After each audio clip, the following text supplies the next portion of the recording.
ആശാവർക്കർമാരുടെ secretariat നടയിലെ സമരത്തിൻ്റെ ബാക്കിപത്രം എന്താണ്? മറ്റ് സംസ്ഥാനങ്ങളിൽ എന്ത് നടക്കുന്നു ഇക്കാര്യത്തിൽ? ഇതൊരു കേന്ദ്ര ആവിഷ്കൃത പദ്ധതിയാണെന്ന് എല്ലാവർക്കും അറിയാം. അപ്പോൾ സമരം ചെയ്യേണ്ടത് എവിടെയൊക്കെയാണെന്നുകൂടി സമരക്കാരും അതിനെ നയിക്കുന്ന നേതാക്കളും അല്ലെ സംഘടനകൾ ചിന്തിക്കേണ്ടതാണ്.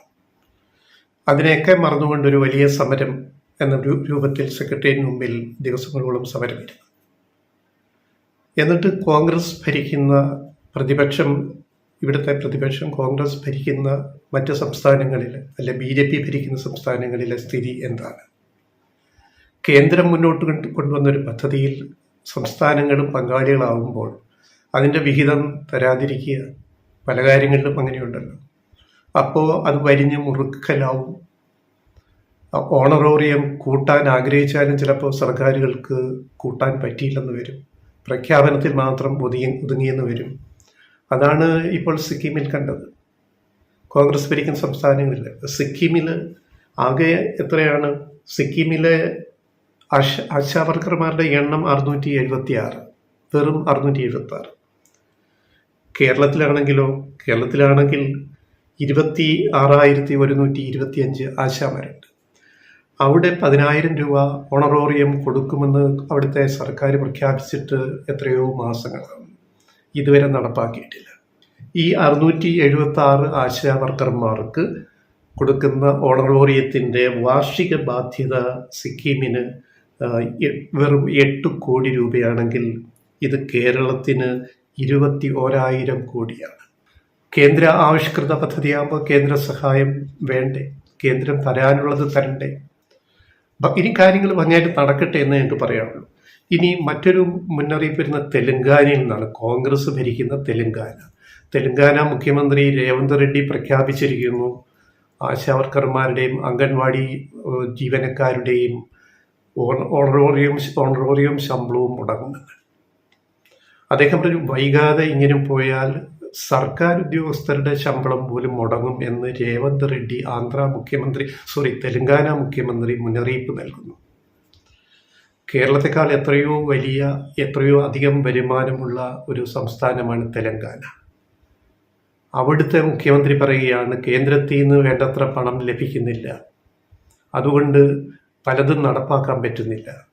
കേരളം ചെയ്തെന്താണ്? കേന്ദ്രം പലതും തരാനുള്ളതൊക്കെ പിടിച്ചു വെച്ചപ്പോൾ കേരളം ബദൽ മാതൃക ഉണ്ടാക്കിക്കൊണ്ടിരിക്കുകയാണ്.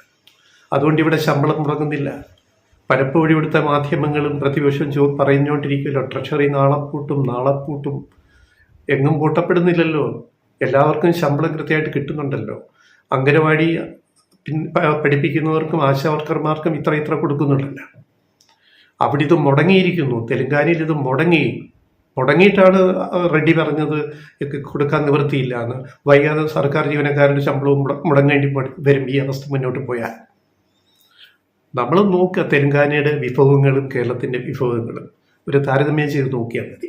തെലങ്കാനയുടെ വാർഷിക ബജറ്റ് എസ്റ്റിമേറ്റ് 2.2 ലക്ഷം കോടി രൂപ. 2.2 ലക്ഷം കോടി രൂപ. കേരളത്തിൻ്റെ വാർഷിക ബജറ്റ് എസ്റ്റിമേറ്റ് അതിനും താഴെ 1.38 ലക്ഷം കോടി രൂപയുള്ളൂ. 1.38 ലക്ഷം കോടി രൂപ. അവിടെ തന്നെ ബജറ്റ് അലോക്കേഷൻ തന്നെ എസ്റ്റിമേറ്റ് തന്നെ എന്ത് അന്തരമാണുള്ളത്. തെലങ്കാനയിലെ ശമ്പളവും പെൻഷനും. തെലങ്കാനയിൽ സർക്കാർ ജീവനക്കാർ 3 ലക്ഷമാണുള്ളത്, കേരളത്തിൽ 5 ലക്ഷമുണ്ട്. അതെന്തുവാണ്? അത് കേരളത്തിൻ്റെ വികസന പ്രത്യേകതകൾ കൊണ്ട് ഇവിടുത്തെ അധ്യാപക ജീവനക്കാരുടെയൊക്കെ എണ്ണം ഇവിടെ കൂടുതലാണ്. തെലങ്കാന ആ നിലയിലേക്ക് വന്നിട്ടില്ല. അപ്പോൾ അവിടെ 3 ലക്ഷം സർക്കാർ ജീവനക്കാരുള്ളൂ. അവർക്ക് പെൻഷനും പെൻഷനൂടെ കൊടുക്കാൻ ശമ്പളം 40 കോടിയും പെൻഷൻ 11 കോടിയും വേണം.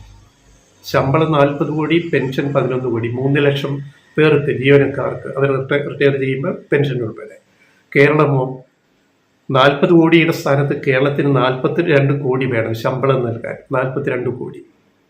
പെൻഷൻ നൽകാൻ 28 കോടി വേണം. 28 കോടി രൂപ.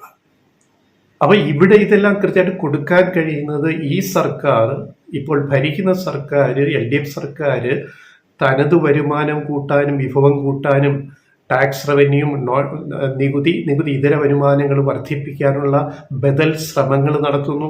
അതിന് ഫലം കണ്ടു തുടങ്ങി. കേരളത്തിൻ്റെ സമ്പദ് വ്യവസ്ഥ മുന്നോട്ട് പോയിക്കൊണ്ടിരിക്കുന്നു. ട്രഷറി പൂട്ടുന്ന സാഹചര്യമില്ല. കേന്ദ്ര സഹായം പലതും കിട്ടാനുള്ളത് കിട്ടാതിരുന്നിട്ടും പല സഹായങ്ങളും നിഷേധിച്ചിട്ടും പ്രളയകാലത്തും ദുരിതകാലത്തും എന്നിട്ട് കേരളം മുന്നോട്ട് പോകുന്നത് അത് ചില ബദൽ വികസന മാതൃക, ക്ഷേമ മാതൃക സ്വീകരിക്കുന്നതുകൊണ്ടാണ്. അതിനെയൊന്നും പ്രശംസിക്കാതെ, അപ്രിസിയേറ്റ് ചെയ്യാതെ ഇത്തരം സമരങ്ങൾ നടത്തുമ്പോൾ അതിൻ്റെ ഉദ്ദേശശുദ്ധിയെ ചോദ്യം ചെയ്യേണ്ടി വരും. അതിന് പിന്നിൽ പ്രവർത്തിക്കുന്ന സംഘടനകൾ, അതിന് നേതൃത്വം കൊടുക്കുന്ന, ചരട് വലിക്കുന്ന, ചുക്കാൻ പിടിക്കുന്ന സംഘടനകൾ. അപ്പോൾ ഈ ഇടതുപക്ഷ സർക്കാർ അധികാരത്തിൽ ഇനി വരാൻ പാടില്ല. അങ്ങനെ വന്നു കഴിഞ്ഞാൽ കേരളം കൂടുതൽ മുന്നോട്ട് പോകും, പുരോഗതി കൈവരിക്കും, സമൃദ്ധി കൈവരിക്കും. അതിനി നടന്നുകൂടാ, സംഭവിച്ചുകൂടാ. അതുകൊണ്ട് എന്തെങ്കിലുമൊക്കെ സമരങ്ങളും പ്രശ്നങ്ങളും ഇനി ഉണ്ടായിക്കൊണ്ടേയിരിക്കും. കാരണം നിയമസഭാ ഇലക്ഷൻ ഇനി ഒരു വർഷമായി കഷ്ടിച്ചുള്ളൂ. ഒരു വർഷം കഴിയുമ്പോൾ ഉള്ളിൽ ഇലക്ഷൻ നടക്കാൻ പോകുന്നു. അപ്പോൾ ഇനി കോൺഗ്രസ്സിന് തിരിച്ചു വരുമെന്ന് അവർക്ക് തന്നെ നിശ്ചയമില്ല. BJPയുടെ കാര്യം നമുക്കറിയാം. പിന്നെ ചില ഇടതുപക്ഷ പ്രസ്ഥാനങ്ങൾ, ഇടതുപക്ഷത്തെ LDFനെ എതിർക്കുന്ന, CPIMനെ എതിർക്കുന്ന ചില സംഘടനകൾ ഈ നാട്ടിലുണ്ട്. പിന്നെ ചില ഇടതുപക്ഷത്തെ വിമർശിക്കുന്ന ചില ബുദ്ധിജീവികളുണ്ട്. ഇങ്ങനെ പലരെല്ലാം കൂടി പല സമരങ്ങളും ഇനിയും സംഘടിപ്പിക്കും. ഈ വാളയാർ പെൺകുട്ടികളുടെ കേസിൽ അവരെ എഴുന്നള്ളിച്ച് കൊണ്ടുപോയതുകൊണ്ട് അവസാനം ഇപ്പോൾ അവരാണ് പ്രതി എന്ന ഘട്ടത്തിലേക്ക് എത്തിക്കഴിഞ്ഞു. ഒരു വർഷം മുഴുവൻ എഴുന്നള്ളിച്ചുകൊണ്ട് നടന്നിട്ട് എന്തായി? അതുപോലെ പല കേസുകളും ഇടതുപക്ഷത്തിനെതിരെ, സർക്കാരിനെതിരെ ഉപയോഗിച്ചത്. അതൊക്കെ മുഖ്യമന്ത്രി കഴിഞ്ഞ ദിവസം നിയമസഭയിൽ പറഞ്ഞ കാര്യങ്ങളാണ്. അതുകൊണ്ട് ആശാ വർക്കർമാർക്ക് ഗുണമുണ്ടാവട്ടെ. പിന്നെ നിങ്ങൾ വഴിതെറ്റി ഇത്തരം സമരങ്ങളിൽ ഇനി പോകാതിരിക്കട്ടെ. കൺതുറന്ന് കാണുക, ഇതാര് തുടങ്ങിയ സ്കീമാണ്? കേന്ദ്ര സർക്കാർ. ആരാണ് ആദ്യ വിഹിതം തരേണ്ടത്? കേന്ദ്ര സർക്കാർ. പിന്നെന്താ? സംസ്ഥാന വിഹിതം. ഇതിനെല്ലാം കൂടെ സംസ്ഥാന സർക്കാരിനെതിരെ സമരം ചെയ്തിട്ട് കാര്യമുണ്ട്. അപ്പം ഇത്തരം സമരം ആർക്കും ചെയ്യാം. അവകാശങ്ങളുണ്ട് ജനാധിപത്യത്തിൽ, രാഷ്ട്രീയത്തിലും സമരം ചെയ്യാം. പക്ഷെ ആ സമരം എന്തിനാണ്? ആ സമരത്തിന് പിന്നിൽ ആരാണ്? ഈ സമരം ചെയ്യുന്നവരെ തെറ്റിദ്ധരിപ്പിക്കുന്നത് എന്തിനാണ്? ഇങ്ങനെ ഒരു സമരമാണ് സെക്രട്ടേറിയറ്റിന് മുമ്പിൽ നടന്ന ആശാ വർക്കർമാരുടെ സമരം.